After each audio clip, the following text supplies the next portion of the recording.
Okay, it is my pleasure to welcome to the Institute Professor Klaus Bachmann, a foremost expert on transitional justice, a dear friend and a highly authoritative figure in Europe dealing with the issues of international justice. Klaus is a professor of political science and international law, right? Political science. Political science at the University of Social Sciences in Warsaw. And he has extensive experience as a professor who has taught at various universities ranging from the UK, the US, South Africa, and many other countries. So today Klaus will give us a lecture entitled International Justice in the Context of the War in Ukraine. And as I understand, he will also make some comments on the ongoing situation in the Middle East, right? Yeah. And even on Serbia. And even on Serbia, great. Yeah. So without further ado, Klaus, the floor is yours. Thank you very much. Yes, actually, I think I'm going to give you a journey back into the future because there also will be some reminiscences about the ICTY here and our experiences with the judicial reckoning of the breakdown of Yugoslavia, because it reverberates in the current discussion about how to deal with war crimes, crimes against humanity, and a relatively new crime of aggression that is being discussed in the context of the war of Russia against Ukraine and in the war, actually, well, Israel is conducting against the Gaza Strip. I mean, Gaza Strip is not a state, so from a legal point of view, it's already a tricky issue, as you can see. But nevertheless, you will see that it's also relevant here. There are, that's a small introduction for those who are not familiar with the argument or with the debate about international criminal justice. There are three basic layers of criminal justice. The first one is that something that everybody knows, that's domestic criminal justice, which means in the war, in the context of the war in Ukraine, that Ukraine can prosecute crimes committed on its territory. And that means, in this respect, also including the territories annexed by Russia, because nobody's recognizing the annexation. And these territories are still regarded as part of Ukraine. So once they, I mean, logistically speaking, once they recover or once they reconquer these territories, they can also judge the crimes that have happened there. At the moment, this is, well, rather difficult because you don't get the evidence, you don't get the witnesses, you don't get the suspects. So they can investigate, but to a very limited extent. That is the same as in Serbia, for example. I mean, Serbia can prosecute crimes committed in Serbia. That's the usual way it goes. The second one is the ICC, the International Criminal Court, which is based on a treaty which most countries in the world have ratified in the meantime. The ICC has jurisdiction over crimes committed on the territory of Ukraine, also including the territories annexed by Russia. It's probably not very well known, but the ICC prosecutor investigates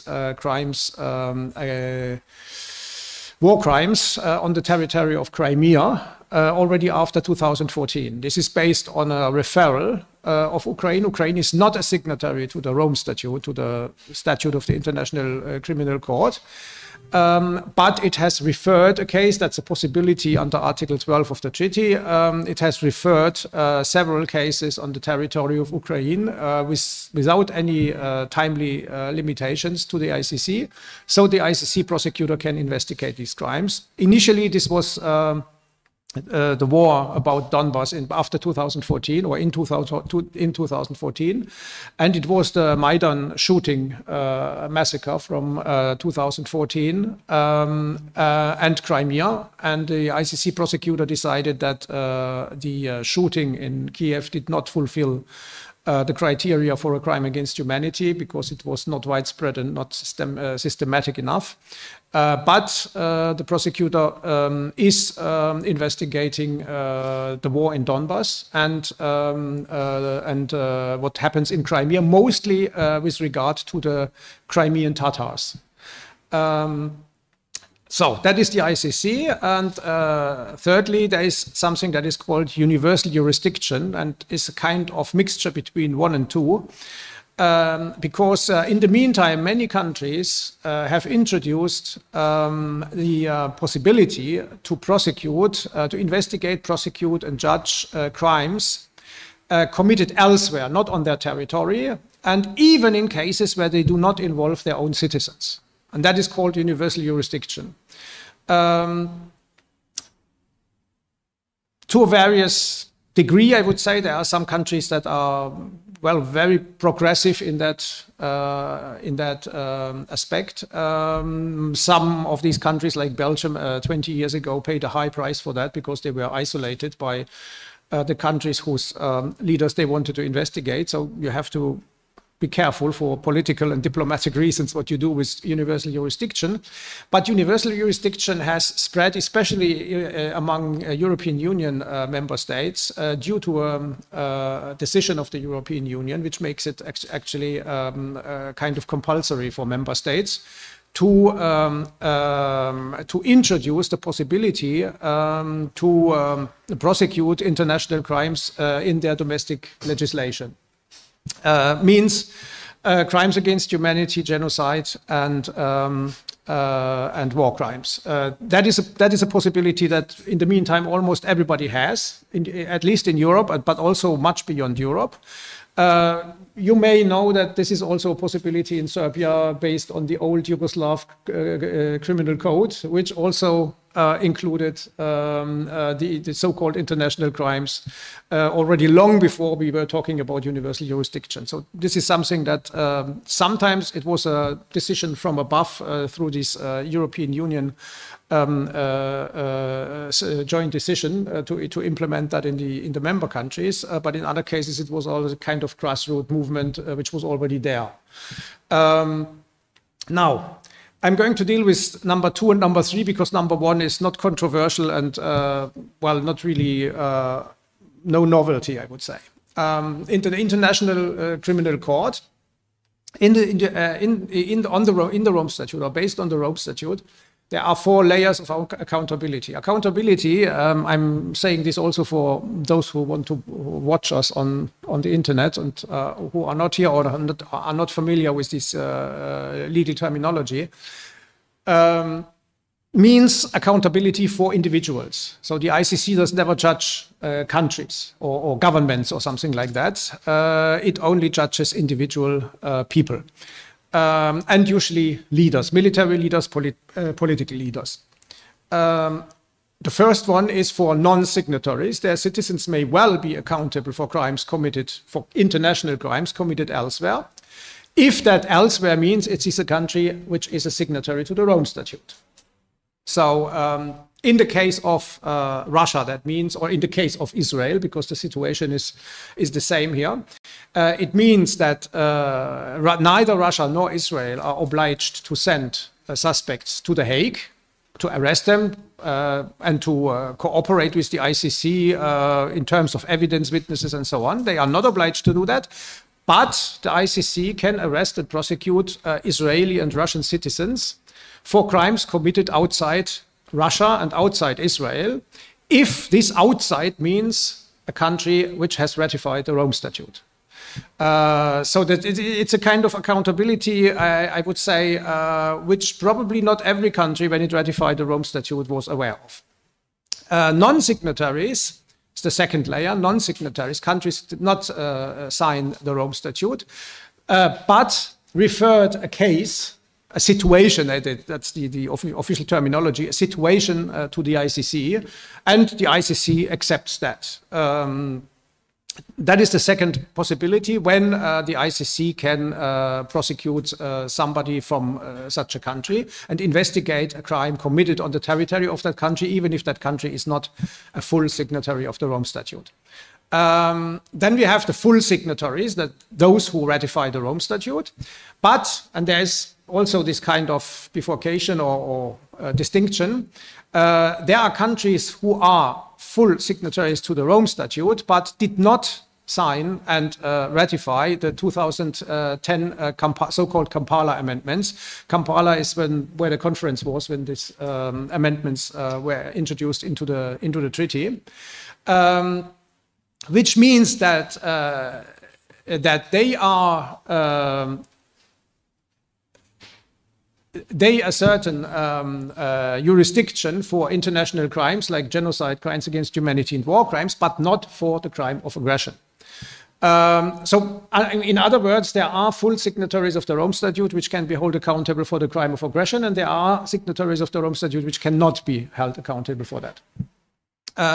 Those who are not accountable under the Kampala amendments are, for example, France and Britain. You can see they avoided this trap in case they would have to intervene in one of their former colonies, for example, in Africa, which recently was a big issue in Niger, not Nigeria, no, the smaller one, Niger. Yes. When there was a lot of talk and discussion about whether France should intervene there against the military junta. If they did, they would not be, French politicians would not be accountable for the crime of aggression. It would have been an aggression, of course, in the light of the statute, in the light of the UN Charter, because the UN Charter does not make any distinction between a military junta or, you know, a democratic regime or something like that. It only knows states. There are no good and bad states in the UN Charter. They are just states. So you cannot attack another state, no matter what it is. But if they had done it, they would not have been accountable for that under the Rome Statute. Britain is the same, and Serbia, by the way, is also in this club. Then the last one are full signatories, which also have ratified the Kampala amendments. And funny enough, there is Germany, of course, which is not very surprising if you look at the internal domestic situation in Germany and the way various institutions keep their hand on foreign policy and constrain the federal government. So I would say this is usually country ratified that which are rather unlikely to conduct a war. But we also have here Palestine. We also have Palestine as a full signatory, which including the Kampala amendments. And it does not have very much relevance because at the moment Palestine doesn't attack anyone. But we will see that Palestine is a very interesting case in other aspects. Domestic justice in the context of Russia's war against Ukraine means the last time I checked, we had something like 60,000 cases of war crimes registered in Ukraine. According to data from the Prosecutor General of Ukraine. On the right side, you can see that the whole system is very much electronic. There's a lot of things going on in Ukraine. Actually, the war has triggered a strong shift into I would say, digitalization. It was already there before that, but it was an additional impulse because it allows people, as you can see here, to download evidence and to download applications to the Prosecutor General, you know, even from a cellar or even from a bunker. So they don't have to go there. They don't have to, and they can send that theoretically if they have access to the internet. They also can send that from the occupied territories, for example. So. That also explains why the number is so high. And unfortunately, and that is one of the, I would say, iron rules of transitional justice, if you look at other countries too, the more crimes they register, the less likely it will be that they actually can prosecute them, just because of the limited capacity of the prosecution and the high number of applications and the high number of cases that they will have to investigate. That's a situation that we know from Germany, or well, I should probably say Germany, because it was the Allied powers after the war. After 45, they had the same problem. They could only judge the most important cases, the most prominent leaders, and introduce some cursory bureaucratic justice for the rest, because it's impossible if you have millions of perpetrators. It's not possible to prosecute them. I mean, we can see that in many countries. So actually having 60,000 cases is very impressive, but it doesn't mean they actually will be held accountable. This is the bad news from the Ukrainian perspective here. That was domestic justice. Universal jurisdiction. That means trials in domestic trials in countries where the case or where the crime has no direct relation to that country,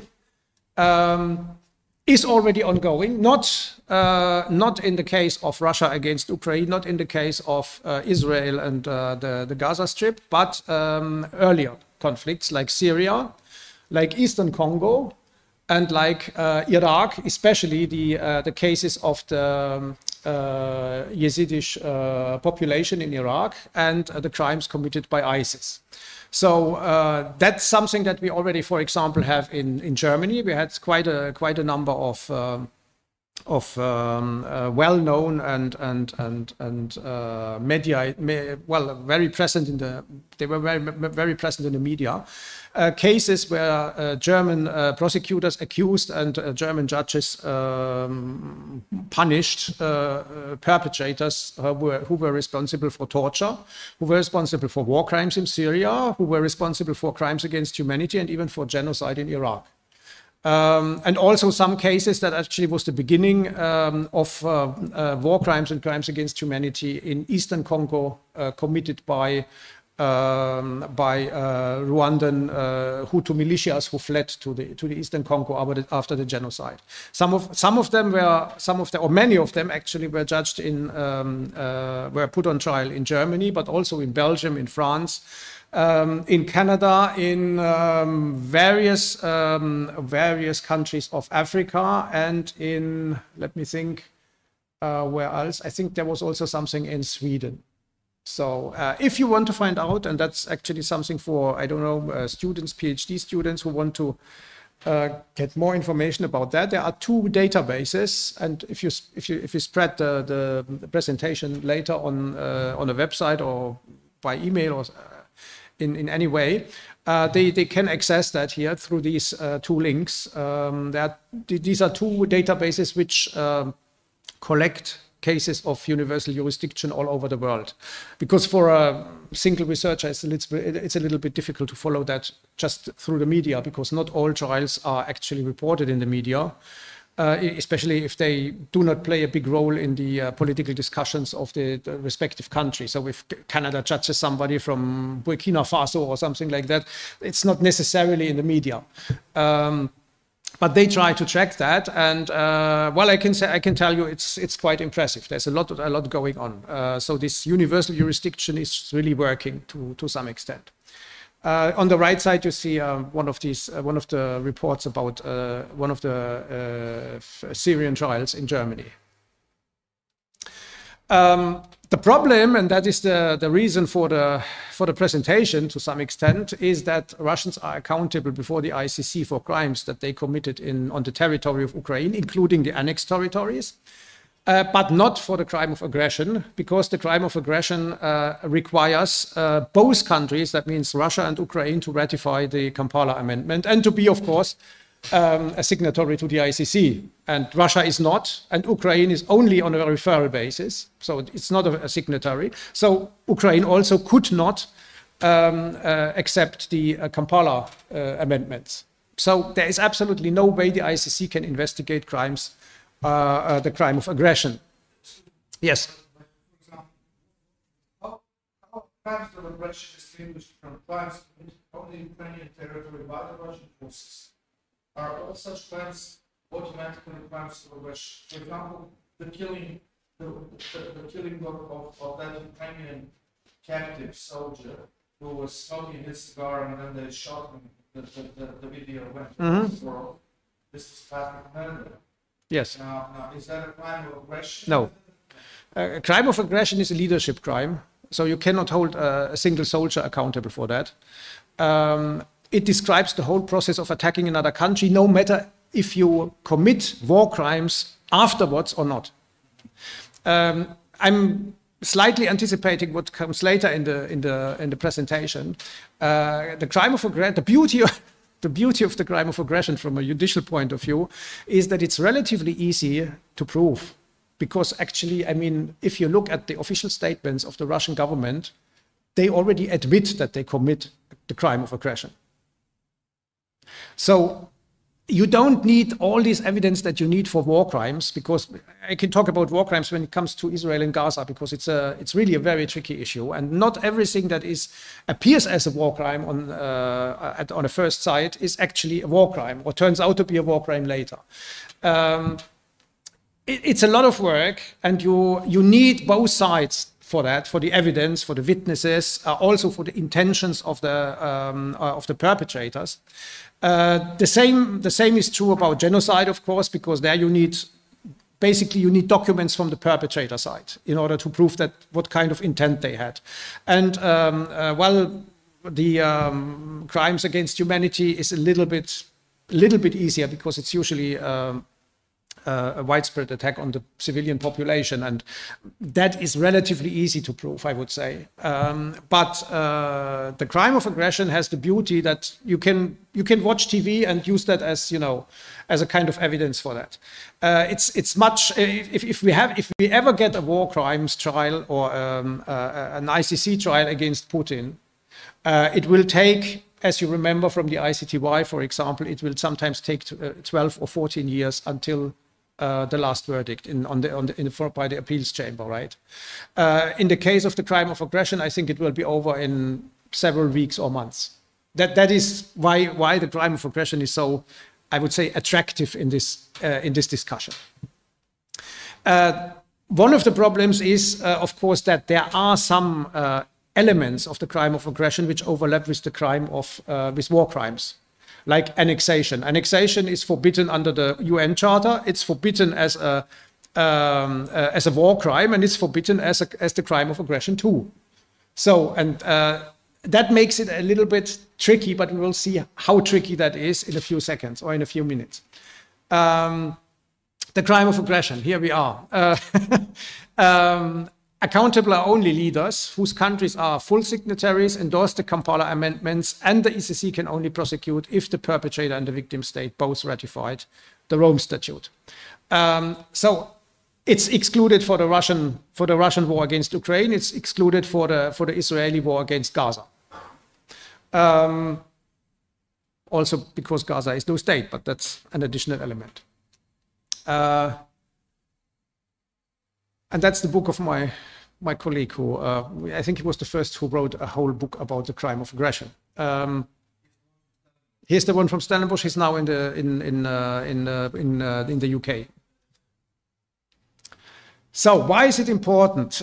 For two reasons, and that is something that usually Ukrainian diplomats or politicians tell us, because they want to use conviction for the crime of aggression in order as a basis for confiscating the assets that were frozen, the Russian assets that were frozen after the outbreak of the war. Now, this is very, very difficult issue, especially from the legal point of view, because it means that you sentence a person and you take that as a basis for confiscating either the assets of another person, which was not even indicted, the oligarch assets, the so-called ones, right? Or in order to confiscate state property, despite the fact that the ICC can never judge a state. So this is, I would say, for lawyers, this is a nightmare, and it will not work. The second reason is, we already mentioned this, thanks to your question, aggression is easier to prove than traditional international crimes. And that's another reason why Ukraine and some other states, they now want to have a special tribunal only for the crime of aggression in the context of Russia and Ukraine.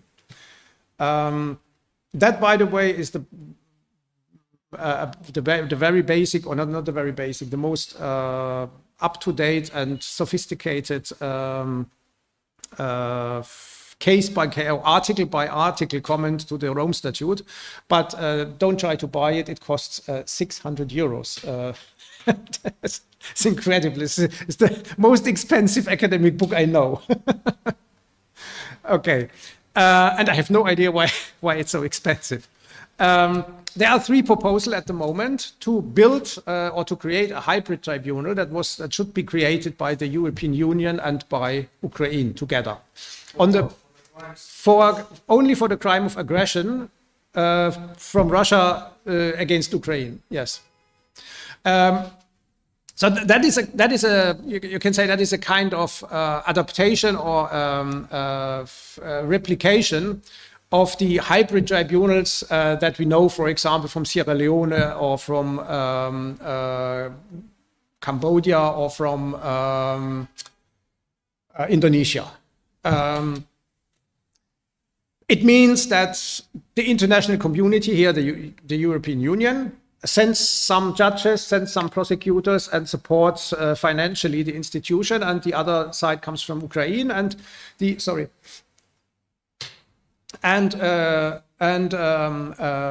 it will judge and it will prosecute and judge the suspects according to the law, to the criminal code of Ukraine. So it's a kind of, you know, cooperation. Second proposal, a hybrid tribunal created by the Council of Europe. So a little bit larger than the European Union. Turkey is still a member of it, which makes the whole thing very interesting.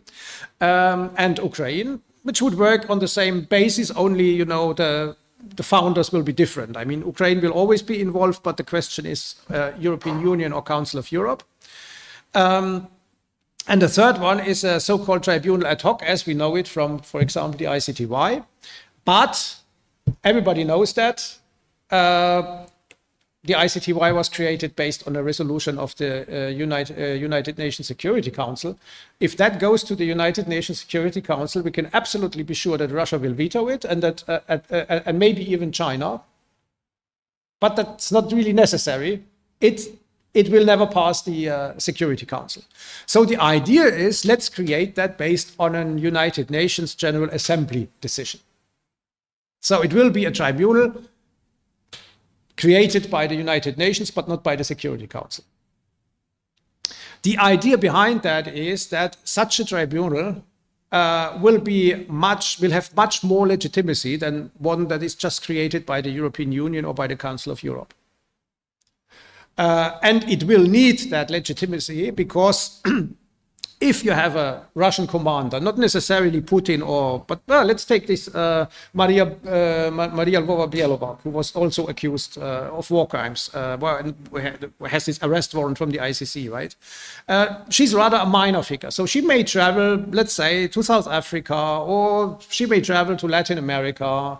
And then we have that problem that every country that wants to arrest her has a twofold obligation. It has an obligation, if she has some kind of state immunity, either to uphold this immunity or to uphold the request by the ICC to deliver her to the ICC, or if we have such a tribunal, to deliver her to that tribunal. So that's the first big problem that arises then. And that's the reason why Ukraine, for example, says we want a United Nations tribunal, because under a United Nations tribunal, every country that is in the United Nations will have to apply the arrest warrant sent out or issued by such a tribunal. In the case of a tribunal created by the EU, you can only arrest people who, you know, land in the EU.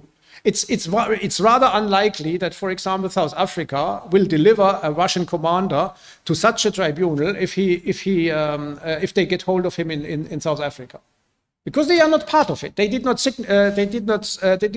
the treaty to create such a tribunal. So the only obligation they have is if this commander has immunity, diplomatic immunity, then they have to stick to it and they cannot arrest him. Or if he does not have, like, for example, if Prigozhin wasn't killed, well, he would be such a figure, he would not have immunity. But then the problem is, okay, what shall we do? Shall we give him back to Russia? Shall we give him back to the tribunal? We are not part of that tribunal. That's the reason why the Ukrainians say we want a tribunal by the United Nations, because then at least the authority of the United Nations is behind the arrest warrant. But the problem is, of course, will that go through the United Nations General Assembly? Because if you look at the voting patterns there, there still is a lot of opposition to such initiatives, and a lot of countries that actually either were absent or did not vote at all, right? Or abstentions, that's the word. They had abstentions during the voting about Ukraine. So that's a little bit the problem. Whatever it will be, it will not have the legitimacy of the ICC. And it will create, that's I think the next topic, and it will create another fragmentation of international criminal justice, because then we will have a competition between the ICC and that new tribunal. Because of arrest warrants sent out by one tribunal and the other tribunal about the same person, or because of investigations about the same conduct. And now we come back to the issue of whether, for example, war crimes and the crime of aggression overlap in terms of elements of the crime. If they overlap, then we may see that, for example, a military commander from Russia who was apprehended in, let's say, the Democratic Republic of the Congo, because he was, I don't know, selling weapons there or something like that, right? Then we see one of these tribunals issuing an arrest warrant for the crime of aggression against that commander, and we see the ICC issuing an arrest warrant for war crimes against that commander. And that's the problem, because then the Democratic Republic of the Congo does not know what to do. And we have competition among, or what I call here fragmentation of international criminal justice, which we already have to some extent because of the, let's say, problematic attitude or critical attitude, negative attitude of some of the African states that ratified the ICC.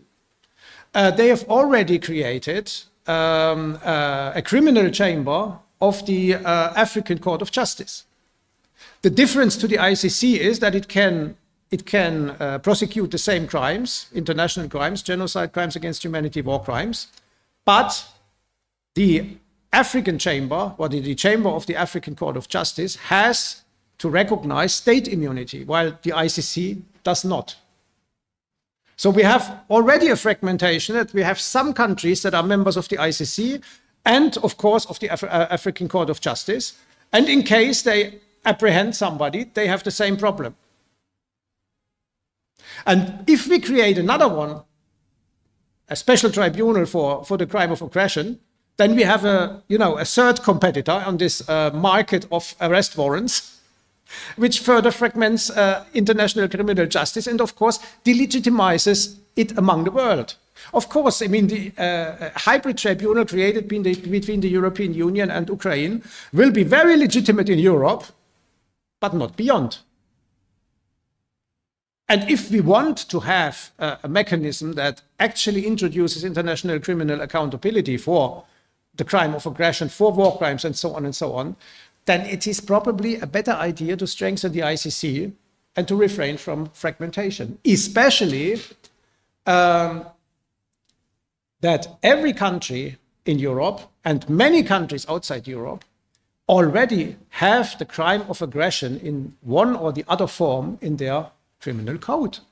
So we don't need a hybrid tribunal, we don't need a special tribunal ad hoc for the crime of aggression, because every country can prosecute that just based on its own legislation. There's a question of will, right? Yes, every country can prosecute that, but most countries will not prosecute it. And that's the reason we need the international tribunals. I mean, we had that in the former Yugoslavia, we had that in Rwanda, right? Countries could prosecute that, but they didn't want to. Yes, that is a very tricky discussion, because that to a large extent depends on the independence, not so much of the judiciary, but of the prosecution. We have countries, for example, in the European Union, where the prosecutor can decide himself whether he prosecutes or does not prosecute. There's no political oversight over that. I think that's the case in the Netherlands and in the UK, for example. Prosecutor can decide himself. So the prosecutor can can arrest and prosecute a person, even if the government doesn't want him to do that. Because the government doesn't have any leverage over the prosecutor general, for example. And there are countries like, Poland is a very extreme example in recent years, probably now change. But we also have that problem in Germany, because the German prosecutors are not allowed to issue European arrest warrants, because the European Court of Justice said they are not independent enough. So every arrest warrant in Germany, every European arrest warrant must be issued and must be signed by a judge. Because there is political oversight, and because Minister of Justice can give, let's say, directions to the prosecutors, whom to prosecute and whom not to prosecute. You see, it's not a question of political will. It's largely a problem of how independent are the prosecutors. If the prosecutors are independent, they will do it, and the government can do nothing about it. If the prosecutors are not independent, then it's a question of political will. But the prosecutor can be independent formally and highly dependent factually. This is a very difficult thing to decide. I mean, we have, in this country, we have a person by the name of Zagorka Dolovac. She's legally quite independent. But factually, she's a matter of public consensus. An example of a prosecutor who does everything the government says that she should do. So is she then independent, or is she dependent? Because legally she's independent. Well, most courts decide about the independence of an institution not based on what is in the law, but how it appears. Would a reasonable observer, outside observer, say that this person is independent? And then, of course, you can have a situation where the Constitution gives that person autonomy 100%, but because nobody believes in the country that she's independent, because she's related to the prime minister, or because she already took bribes in the past, or something like that, the judges will say, well, this person is not independent, because a reasonable observer from outside would not regard her as independent. There is a very famous case in Belgium in the Jew affair, where one of the investigative judges ate spaghetti with one of the victims. And the judges said that if somebody watched the judge, who has to be independent, eating spaghetti in public with one of the victims, he would say this judge is biased, and actually the judge was withdrawn from the case. There was a big affair in Belgium at the time, but it was exactly the subjective standard of independence. Yeah, that's allowed. Conflict of interest. Yes, that's yes. disallowed in every country. I mean, To eat spaghetti. To go to a restaurant with a victim. Come on. In America, the judge would be arrested. Yes, of course. But I mean, what I want to say is it's irrelevant what the Belgian constitution says about what judges should do or not do. The judge is constitutionally, legally, under the law, he's very, very, very much independent. But because of his behavior, the judges would say, no, this is no independence. Because he does not appear to the public as independent. Yeah, we have that here. We have a debate about the judiciary, which is generally highly dependent. And we still have some judges, Majic and the others, who openly speak out and who are considered relatively independent. So would they then be considered independent by the external observer, by a reasonable... Rather not, no. Because when they are speaking, they actually are perceived as presenting dissenting opinion. Yes. You know, not like an independent decision, but rather just a dissenting opinion. Yes. Without the full effect of a ruling of a judge. Yeah. But the problem is also, I mean, independent from whom, right? That's yeah, independent from whom. And also the government. I know everybody. I don't know whether you follow this. I mean, all of us. But they recently had a situation where they arrested a journalist, Milovan Brkic, a flamboyant journalist, but still a journalist. And they sentenced him to, I don't know how many years in jail, because apparently he was caught on camera somewhere at public demonstrations waiting for a bus. And then he said, you know, doing all this peaceful thing and this is for nothing, somebody should go in and, you know, deal with them and things like that. So they accused him of inciting a rebellion, violent change of constitutional structure, whatever. And then the guy was incarcerated. And then they decided, because it was very bad in the public, they decided that somehow he should be released. So in the appellate court, they gave the file to a judge whom they knew was independent, Majic. And then that judge struck down the first verdict, and the guy is now free. yeah. So the government can even manipulate that.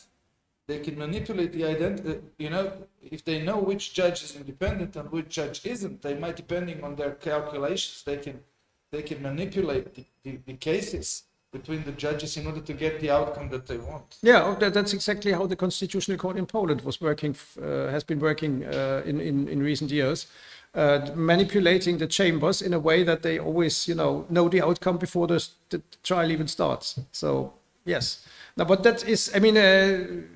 You can ask whoever won in Europe, the German Constitutional Court, the European Court of Justice, the European Court of Human Rights. They all say this is not the Constitutional Court in Poland is not a court. So it's not even not independent. It's not a court. Constitutional Court. Sorry? Do you need to have a constitutional court? We have a guy who's very interesting, the president of Croatia, Zoran Milanovic.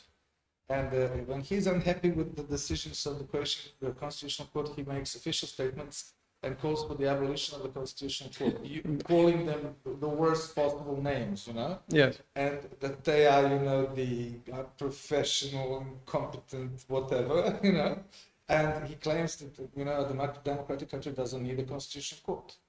Because the Constitutional Court is outside the nomenclature of the ordinary courts. Right? You have the Supreme Court, which the buck ends with, in most cases, with the Supreme Court. The Constitutional Court is some kind of political corrective influence on the process, right? Yes, yes. I mean, no, you don't need it. I mean, it depends on the country. Israel doesn't have one. The United States don't have one. Britain doesn't have one because they don't have a constitution, so they don't need a constitutional court. So, you know, that the problem comes when you have a constitution that more or less works and you take out just one institution, because then the other institutions will start to work differently, to say it in very moderate way. It's the same argument as why do you need a monarch, or do you need a king or a queen or something like that? Most countries in Europe don't have one. But take it out from the Belgian or from the Dutch constitution, and it stops working, because they have an important function there. Maybe not necessarily in Britain, but in the Netherlands and in Belgium, yes, they have an important function. And they are part of that balance of power between the institutions. And if you take one out, then the balance goes. Yep. We don't have questions online or something like that. We don't. We're just recording. We're not online. We're just recording. And we'll okay, sorry. I was yes. I'm still in the pandemic mode. I was taking part in such a discussions where half of the public was in the room and the other half was online but live following. So we also got questions from both sides then.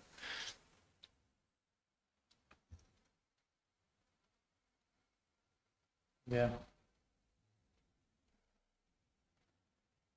Yeah, nobody wants to ask the questions whether it makes sense to arrest Putin.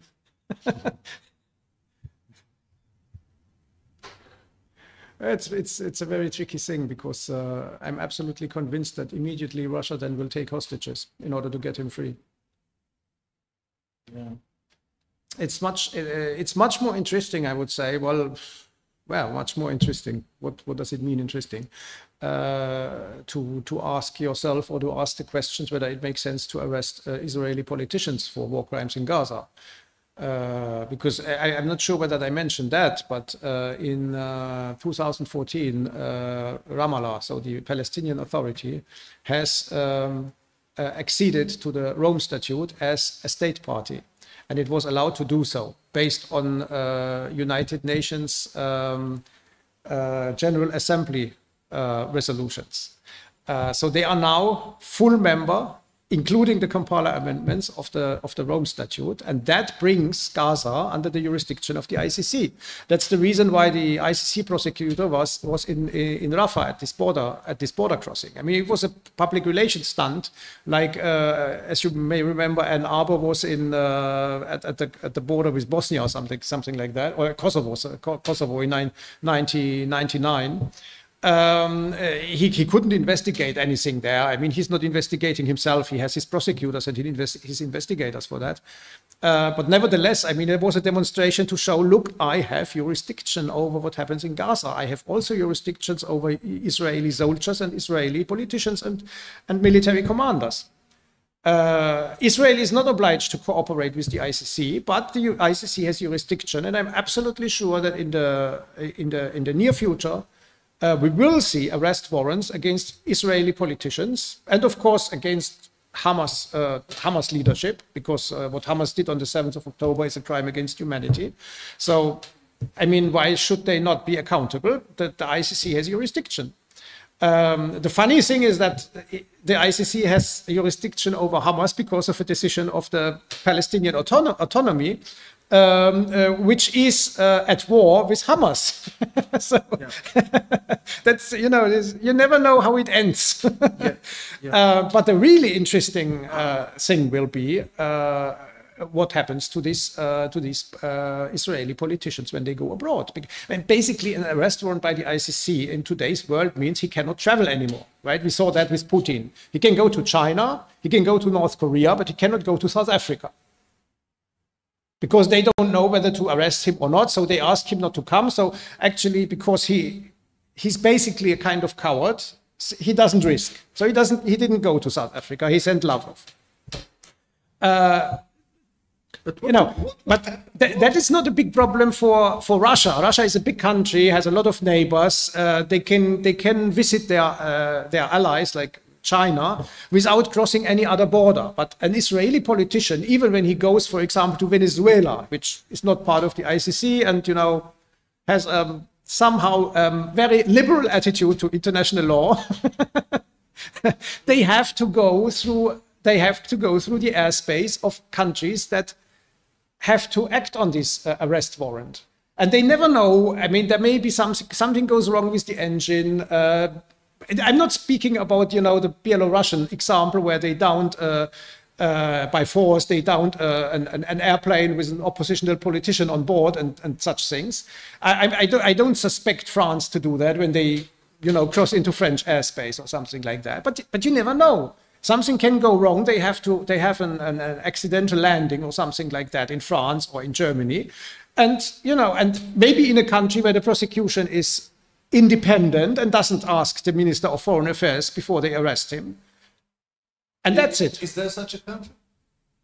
Yes, there are many countries with independent prosecutors, yes.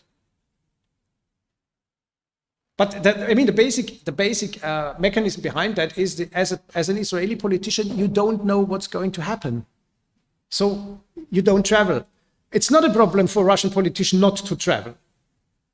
But for an Israeli politician with this tiny country, you always, when you leave Israel, you always have to go over hostile airspace. Yeah. That means basically arrest warrant from the ICC for Israel means your politicians don't travel anymore. But what's in the head of the ICC prosecutor when they decide to arrest an Israeli politician. This is a psychologically very challenging situation. Imagine that Benjamin Netanyahu is arrested. Or this Galat, this guy, what's his surname? The Minister of Defense, who has named the Palestinians human animals, and announced that they would eradicate them. Imagine them arrested. Psychologically, what would that mean, and politically, and career-wise, and existentially for an ICC prosecutor? Well, paradoxically, probably for European eyes or ears, I would say it would lend a lot of credibility and legitimacy to the ICC. Because it would show that the ICC also goes after politicians which are protected, for example, by the United States. So you think they will arrest? I think they will issue an arrest warrant. What happens then, I have no idea. But I think, yes, they will. It's also a question of, you know, Western politics credibility or consequence or something like that. Because you say bombing a hospital or bombing a kindergarten in Ukraine is a war crime, and that must be investigated. Then you cannot really say bombing a hospital in Gaza is no war crime and must not be investigated. Of course, in one case, we have a war of aggression, and the other one, we have something that started with a defense. And I think it crossed the threshold of defense already several weeks ago. But nevertheless, there is this difference. But, you know, international criminal law and international humanitarian law does not make a difference between an aggressor and an aggressed when it comes to the protection standards. It does not matter whether you invade another country or you are invaded by another country and you defend yourself. Both sides have to uphold humanitarian standards. Both sides. You cannot say I'm defending myself by bombing a hospital. One thing is the responsibility of the state for aggression or for defense, and the other thing is humanitarian law. It does not make a difference between aggression and perpetrator and victim or something like that. But that complies with the basic logic of thinking that means cannot be used to justify the other way around. Yeah. Yes. Yes, it's something that we usually accept in everyday life, but sometimes in politics it's difficult to accept. Sometimes politics is not that intuitive, right? I mean, not every bombing of a warehouse, of a mall, of a crash or of a hospital must automatically be a war crime. I mean, it's a very complicated way of finding out whether it is or not.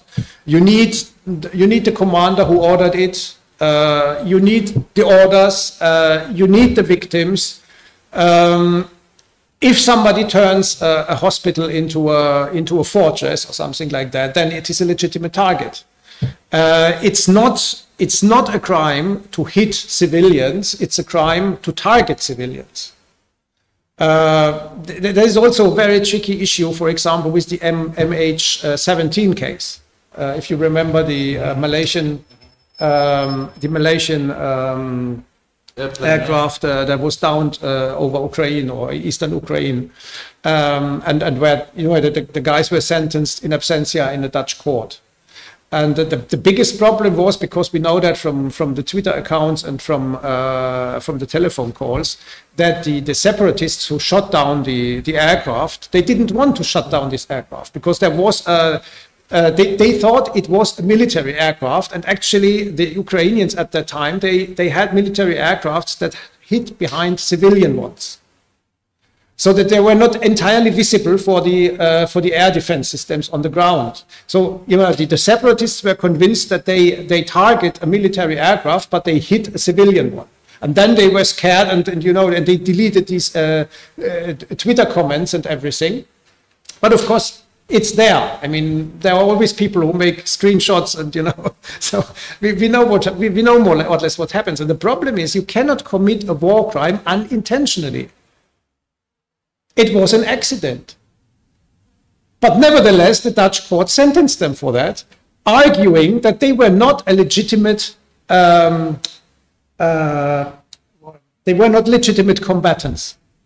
They didn't have the right to shoot anything down, no matter what, which is very, very tricky. And I think it only was possible because the other side didn't have a defense, because they didn't appear in court.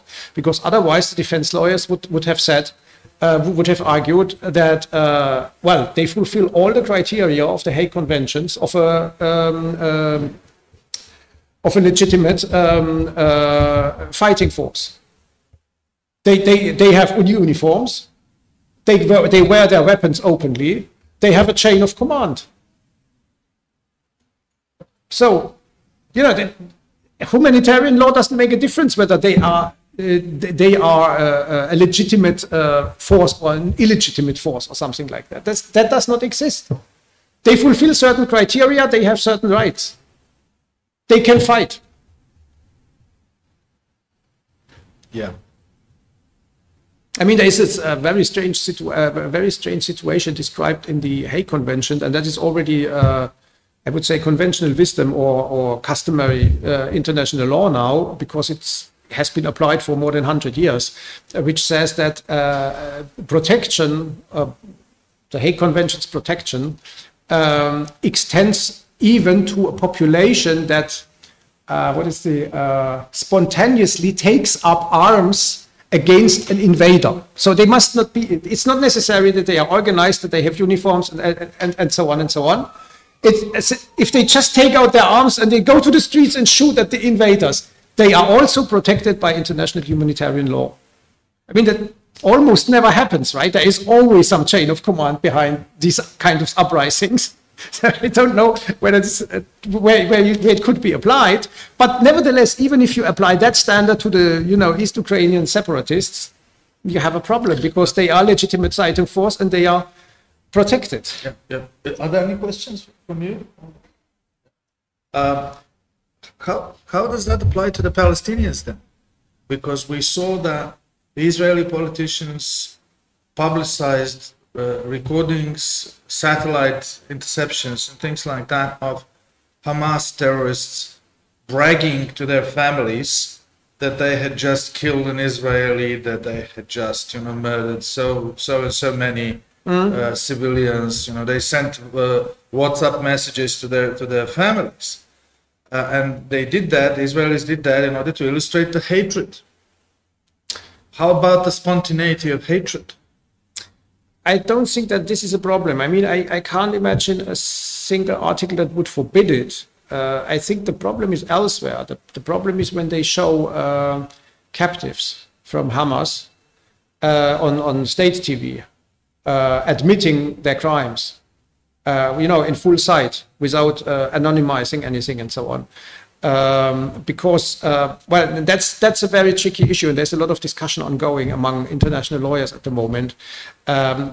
What actually Hamas is, because it's certainly not a state. But if it's not a state, then how can Israel wage a war against them?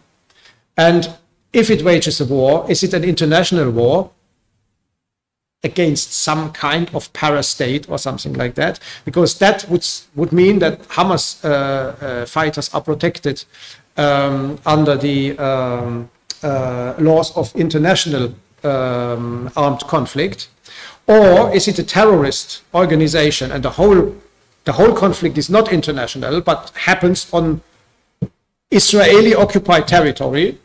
Well, it is occupied, right? And then it would be under the protection of the standards for internal armed conflicts, which are lower.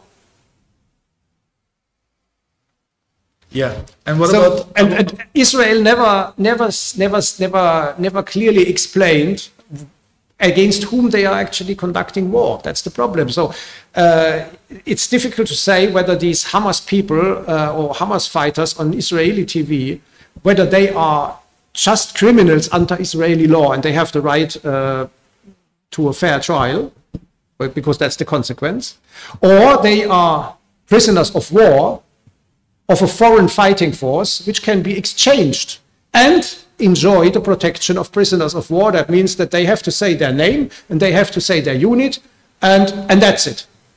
And they don't have to appear on TV, and they are not interrogated. Yeah. and there are two more things that I'm unclear about. One is this release of hostages and release of prisoners.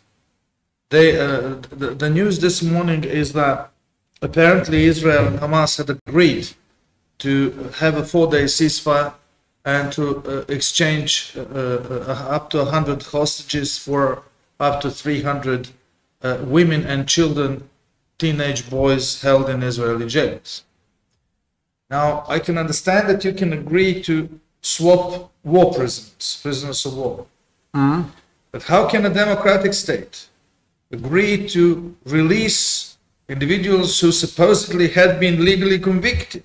Who makes that decision? How can you do that? How can politicians release someone convicted by the courts? And how can a minor be convicted, a child, 16-year-old, for throwing a stone? How can they be convicted in a democratic country's court to a jail term? How can a girl who's 13 be in jail? How is that possible? Well, I can't tell you about the second part. About the first part, I mean, there's always a question of politics. I remember the German government exchanging prisoners with a terrorist organization, the Red Army faction in the 70s, against politicians that were held hostage by them. That was the same situation, just a smaller scale.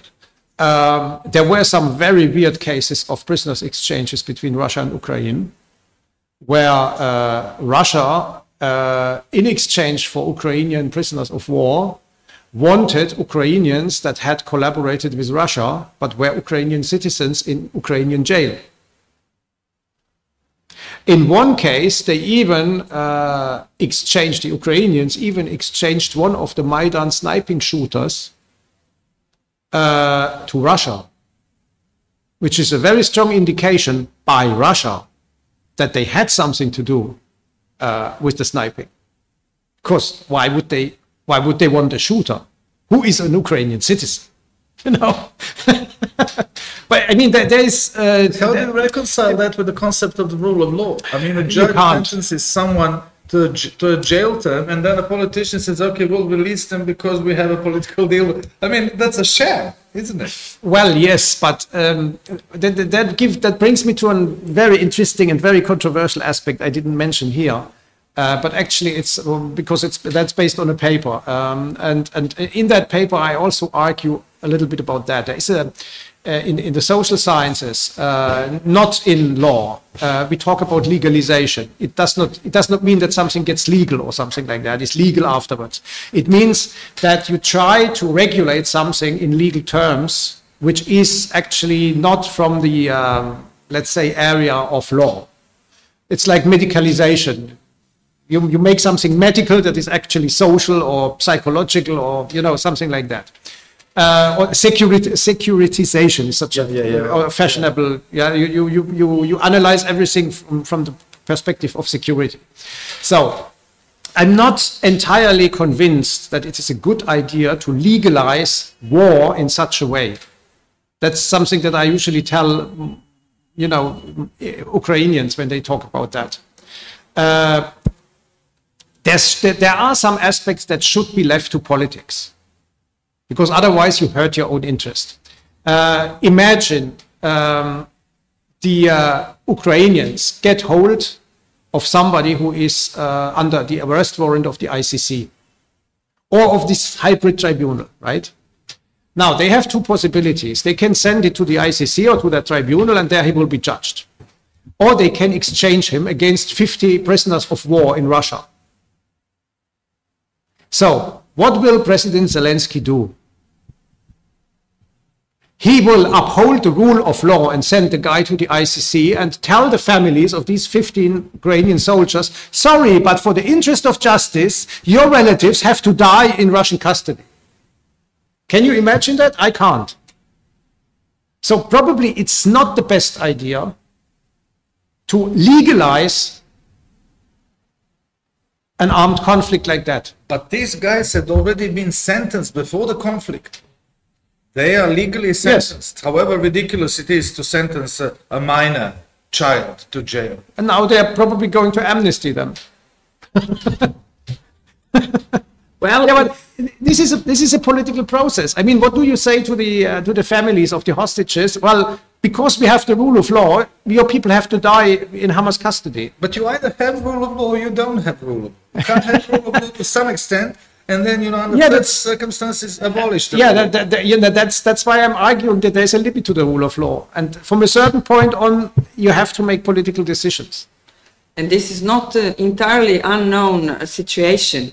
In 1990, there was a rebellion in Canada, rebellion of a certain tribe of Mohawk Indians that resulted in 78 days of armed conflict with all Canadian institutions with repressive powers.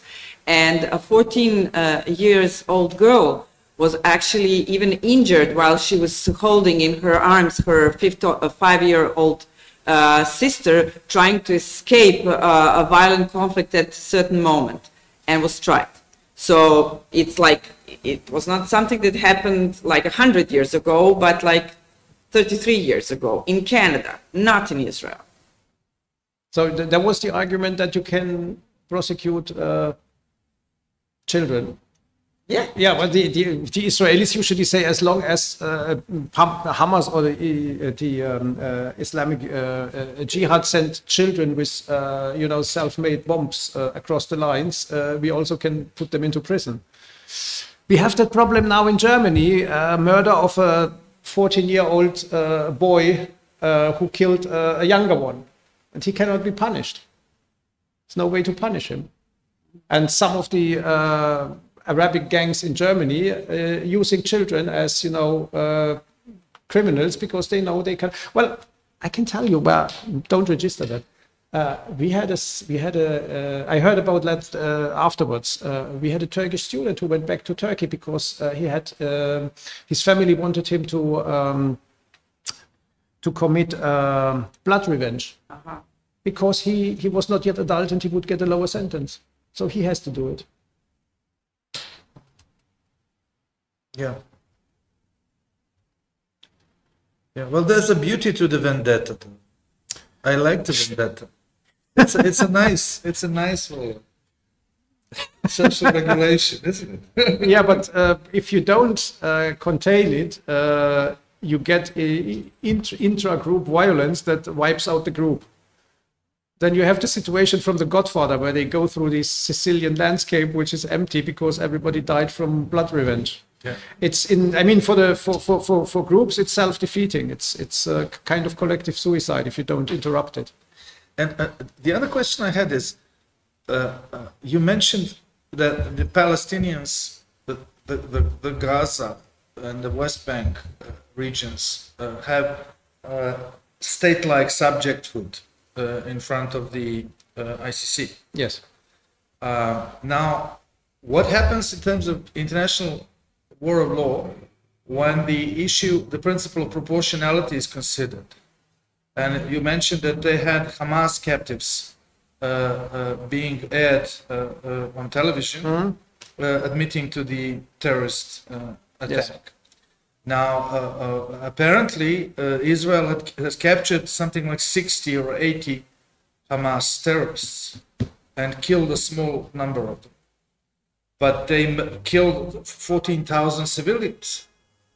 Now, who are they waging their war against if they killed a couple of hundred Hamas terrorists and captured 60 and killed 14,000 civilians? Yeah, the problem is that you cannot measure that on the outcome. You have to measure it on the, let's say, on the income.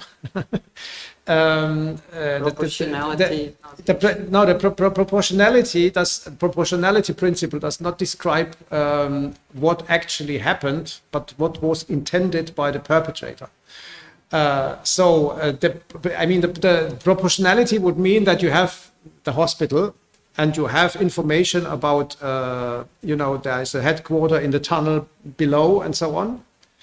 So if you hit the hospital, you will have 400 people who die, and you will have 4 senior commanders killed in the tunnel. And that is the proportionality, which the judges will assess them. They will not assess how many actually died. Now, Israel tries to limit that by evacuating or sending messages to the hospital, get out of there, because then the proportionality threshold will be lower. Probably judges would not accept 400 civilians killed in order to kill 4 combatants, but they might accept 20 civilians killed because of 4 senior commanders. That is the principle of proportionality here. If the Israelis send these messages and they have information that people leave the hospital and then they hit, and it turns out that there are actually 300 left. If they can prove that in court, the judges would say, okay, you will not be sentenced for all these people who did not leave the hospital, because that was their decision. So the proportionality threshold would still be fulfilled. Yeah, but if you say, okay, evacuate from the north of Gaza to the south of Gaza, and then you bomb the south of Gaza and kill many of those who had evacuated from the north of Gaza, that's clearly an intentional violation of the principle of proportionality, especially that you had said that most of the Hamas are in the north of Gaza and that you will wage a war there, right? Yes, but then you also have to look at what exactly happened, because there was a territory where the Israelis said, you go to the south, but you go there. And if they hit another point in the south, that would be okay. I mean, we have the same problem in Ukraine. Not every war crime ascribed to the Russians might be a war crime in court, because they use very imprecise ammunition from the Soviet times, which is not able to target, precisely. So instead of military command structure, they hit something that is a half a kilometer away and is a mall, for example. In that case, the judges would probably ask whether the commander was aware that, this ammunition could also hit a mall, whether he investigated whether there were people in the mall, whether he had information about the mall, and whether he had enough information to assess the precision of his ammunition. They try to go into the perpetrator's mind. What did he want to hit civilians, or did he want, or was it a kind of accident? I always wondered what people are doing in the mall in the middle of a war.